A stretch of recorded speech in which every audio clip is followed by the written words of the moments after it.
Baik, selamat malam untuk seluruh siswa dimanapun kalian berada.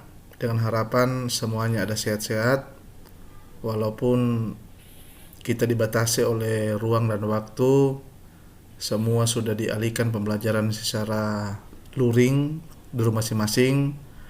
Namun pada kesempatan ini Bapak mencoba untuk menjumpai kalian semua dengan satu video yang mudah-mudahan dapat membantu kalian dalam melaksanakan pembelajaran di rumah.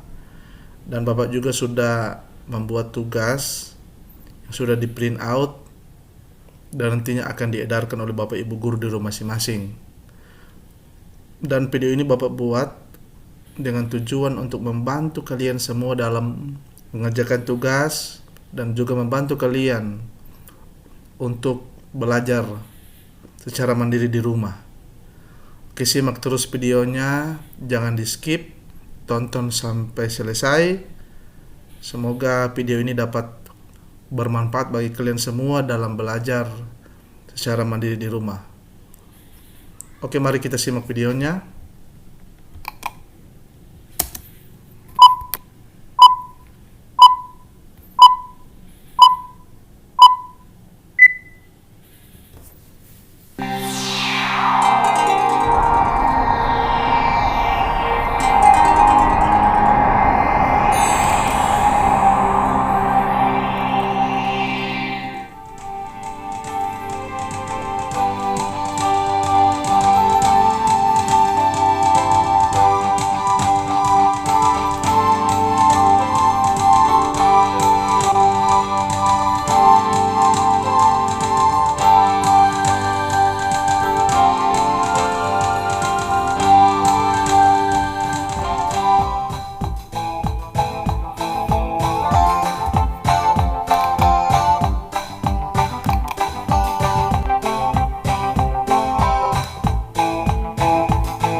Pemanasan global adalah proses peningkatan suhu rata-rata atmosfer, laut, dan daratan bumi. Suhu rata-rata global pada permukaan bumi telah meningkat 0,74 plus minus 0,18 derajat Celcius atau 1,33 plus minus 0,32 derajat Fahrenheit selama 100 tahun terakhir. Artinya, peningkatan suhu permukaan bumi selama 100 tahun terakhir adalah 0,74 dikurangi 0,18 derajat Celcius sampai dengan 0,74 ditambah 0,18 derajat Celcius atau 1,33 dikurangi 0,32 derajat Fahrenheit sampai dengan 1,33 ditambah 0,32 derajat Fahrenheit. Intergovernmental Panel on Climate Change atau IPCC menyimpulkan sebagian besar peningkatan temperatur rata-rata global sejak pertengahan abad ke-20 kemungkinan besar disebabkan oleh meningkatnya konsentrasi gas-gas rumah kaca akibat aktivitas manusia melalui efek rumah kaca. Lembaga Kelautan dan Atmosferik Amerika Serikat atau National Oceanic and Atmospheric Administration or NOAA mencatat selama Oktober 2014 suhu global daratan dan lautan 0,74 derajat Celcius melebihi rata-rata suhu selama abad ke-20 yang sebesar 14 derajat Celcius. Efek rumah kaca merupakan suatu istilah. Disebut efek rumah kaca karena proses pemanasan di atmosfer bumi mirip dengan cara kerja rumah kaca yang berfungsi menahan panas matahari di dalamnya. Atmosfer bumi terdiri atas bermacam-macam gas dengan fungsi yang berbeda-beda. Kelompok gas yang menjaga suhu permukaan bumi agar tetap hangat dikenal dengan istilah gas rumah kaca. Gas-gas tersebut antara lain karbon dioksida, CO2, metana, CH4, nitrogen oksida, NO, chlorofluorocarbons, CFC.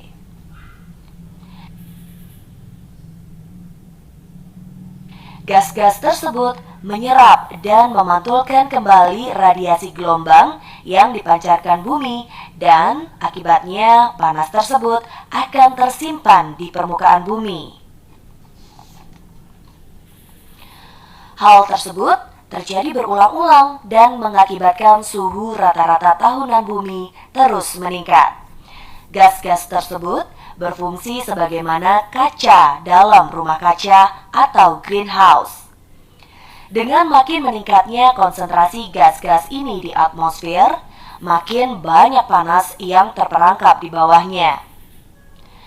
Efek rumah kaca ini sangat dibutuhkan oleh semua makhluk hidup yang ada di bumi. Suhu bumi sangat dingin, hanya minus 18 derajat Celcius tanpa adanya efek rumah kaca, sehingga es akan menutupi seluruh permukaan bumi. Dengan adanya efek rumah kaca, temperatur bumi rata-rata sebesar 15 derajat Celcius atau 59 derajat Fahrenheit. Dengan begitu, bumi memiliki panas matahari yang cukup sehingga dapat menjamin kehidupan dengan baik.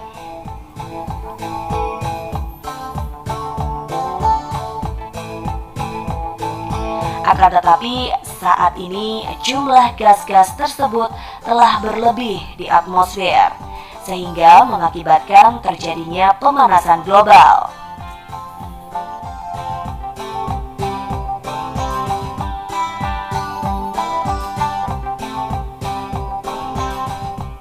Suhu udara di wilayah Indonesia pada umumnya berkisar rata-rata 27 derajat Celcius.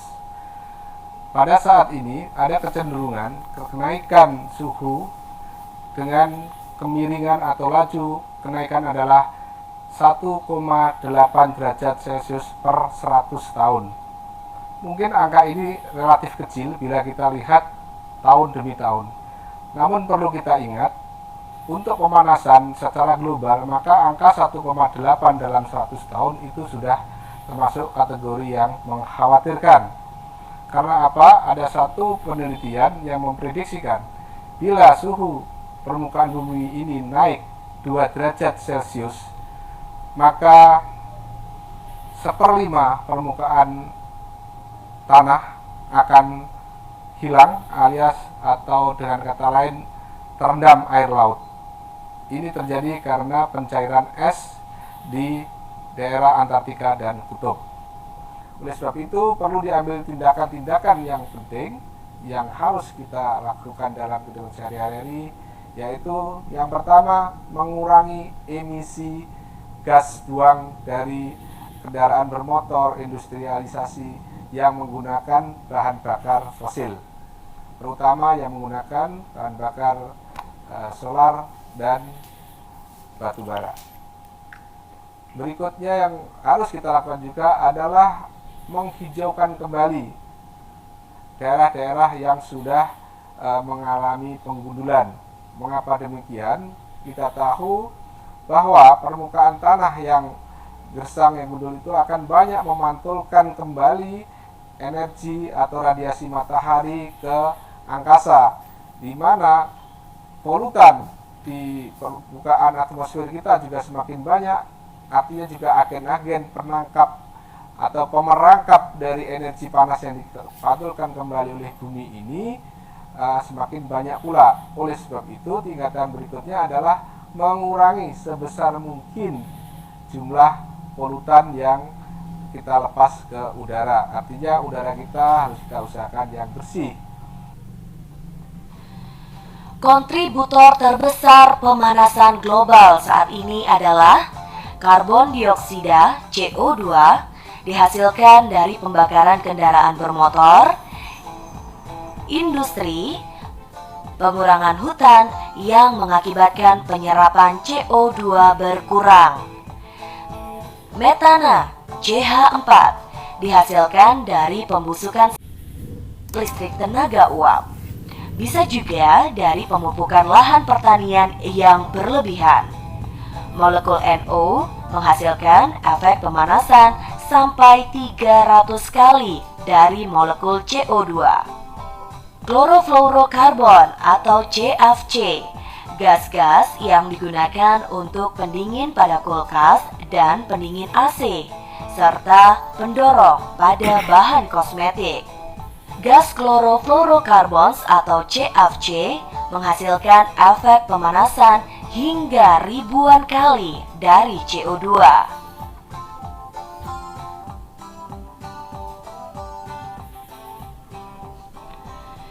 Beberapa dampak pemanasan global adalah naiknya permukaan air laut. Naiknya permukaan air laut sekitar 1,8 mm per tahun. Penyebab utama yang sangat diperhitungkan adalah ekspansi termal dari lapisan permukaan laut dan mencairnya glasier di kutub, terutama Greenland. Hal ini menyebabkan volume air laut meningkat. Tinggi muka laut selama abad 20 telah meningkat 10-25 cm atau 4-10 inci.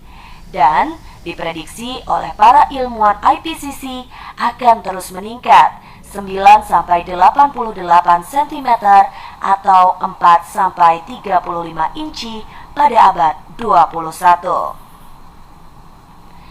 Meningkatnya intensitas fenomena cuaca yang ekstrim. Perubahan jumlah dan pola presipitasi atau turunnya air dari atmosfer, misalnya hujan dan salju, dan beberapa dampak yang lain.